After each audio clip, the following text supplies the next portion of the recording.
Imaginez-vous dans un nouveau restaurant fraîchement ouvert. L'accueil est plaisant, la déco sympa et les plats sont succulents. Vous en parlez à des amis, ceux-ci sont ravis. Eux-mêmes vont conseiller ce resto à des membres de leur famille, à des amis et autres collègues. Et petit à petit, le restaurant commence à se faire connaître via ce que l'on appelle le bouche à oreille. Dans la majorité des cas, le restaurant ne vous aura pas payé un centime, ni même adressé un remerciement, alors que vous êtes à l'origine de peut-être plusieurs dizaines de clients, car tout cela s'est fait naturellement et de manière transparente. Eh bien, il existe un type d'entreprise qui utilise la puissante force du bouche à oreille pour se développer. Il s'agit du marketing relationnel, aussi appelé marketing de réseau ou MLM, pour multi-level marketing.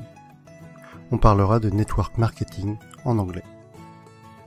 Le problème, en France, c'est que le marketing relationnel est non seulement mal connu, mais en plus à mauvaise presse. En effet, trop souvent, les médias n'en parlent que dans le cas d'arnaque, et malheureusement, il en existe, et très rarement comme une possibilité de réussir. Les médias, pour attirer de l'audience, doivent faire dans le scandale, dans ce qui choque. Mais ceci est un autre débat. Mais effectivement, certaines entreprises sont des systèmes pyramidaux déguisés. Une pyramide, qu'est-ce que c'est au juste? Je vous invite à cliquer sur cette vidéo pour découvrir une animation très bien faite expliquant ce qu'est une pyramide de Ponzi. En résumé, non seulement c'est une arnaque, mais c'est aussi illégal. Le système est basé sur la promesse de faire de miraculeux retours sur investissement, juste avec de l'argent que tout nouvel entrant va apporter. Autrement dit, l'argent des nouveaux paye le bénéfice des anciens. Et si, à un moment donné, les entrants ne sont pas assez nombreux, eh bien la pyramide s'écroule, car les anciens ne perçoivent plus d'argent. Ce qui est important à comprendre est que lorsque vous entrez dans une entreprise de marketing relationnel, vous êtes avant tout le distributeur d'un produit réel, le représentant d'une marque. Sans produit, ou avec un produit fictif, on rentre alors dans un système pyramidal. D'autre part, dans une pyramide, les anciens sont forcément plus riches que les nouveaux. Dans le MLM, même si plus vous rentrez tôt, plus vous êtes avantagé, cela ne garantit pas du tout votre succès. Un nouveau filleul peut très bien mieux développer son affaire et faire mieux que son parent. Ainsi, dans une entreprise de marketing relationnel, tout le monde est au même stade au début, mais plus elle va grossir et plus elle va avoir d'impact et être puissante. C'est vraiment la force du réseau qui fait qu'une MLM est puissante. Et Robert Kiyosaki insiste vraiment sur ce point dans le livre « L'entreprise du 21e siècle ». Le pouvoir n'est pas dans le produit, mais dans le réseau.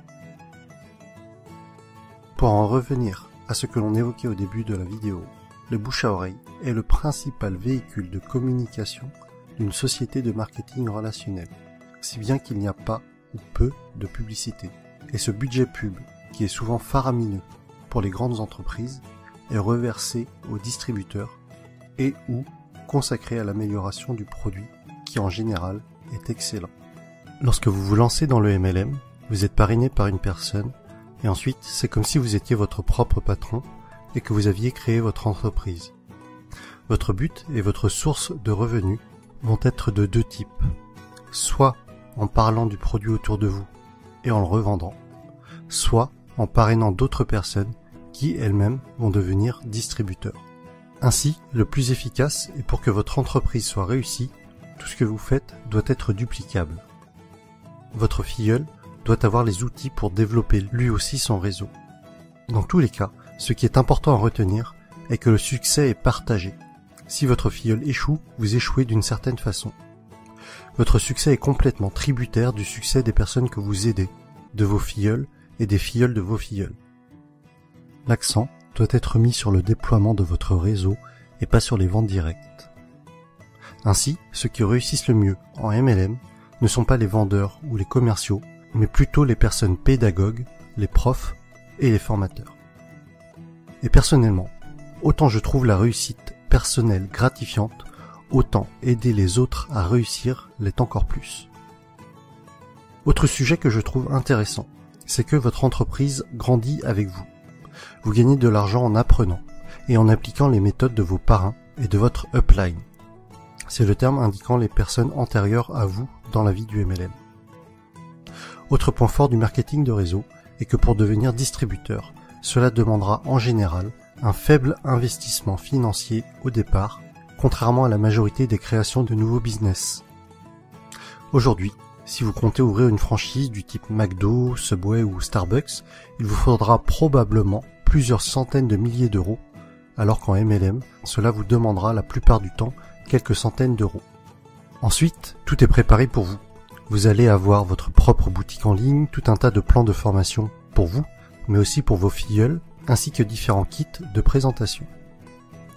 Un autre point essentiel, et qui pour moi m'attire beaucoup, les entreprises de marketing relationnel offrent des paliers au niveau de leur plan de compensation. Pour être plus précis, à partir d'un certain nombre de filleuls, et sans compter les éventuelles primes bonus, vous allez toucher un revenu résiduel, encore appelé revenu hors exploitation, c'est-à-dire un revenu passif. Les bonnes MLM sont donc de formidables véhicules vers l'indépendance financière de fait de ce revenu passif engendré par le parrainage d'autres personnes. Je rajoute que les MLM sont un type d'entreprise qui a une croissance des plus fulgurantes à l'échelle mondiale ces dernières années. Aux USA, ça a vraiment explosé depuis les années 90. Et avec Internet, c'est encore plus facile d'augmenter son réseau qu'auparavant. De plus, c'est une activité que l'on peut tout à fait démarrer sur notre temps libre pour un revenu complémentaire au début. Il faudra alors se déclarer en auto-entrepreneur avec le statut de VDI, c'est-à-dire vendeur à domicile indépendant. J'insiste tout de même sur le fait de bien vérifier un certain nombre de points avant de vous engager dans une entreprise de marketing relationnel, afin de ne pas tomber sur une pyramide Ponzi déguisée. Voici le type de questions qu'il faut vous poser avant de vous engager dans une entreprise de ce type. Est-ce qu'il y a des bureaux réels? À quels endroits géographiques? Se trouve-t-il dans des paradis fiscaux? Quel est l'historique de l'entreprise? Quelle est la réputation de cette entreprise? Quels sont les avis d'autres personnes sur celle-ci? En conclusion, et si vous avez suivi mon défi personnel, je pense que vous commencez à comprendre pourquoi est-ce que ce type d'entreprise m'intéresse fortement.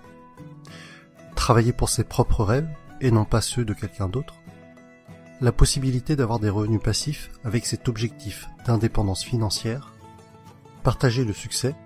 Vous savez, à la base, ma chaîne YouTube est quand même le partage des bonnes pratiques, d'idées inspirantes.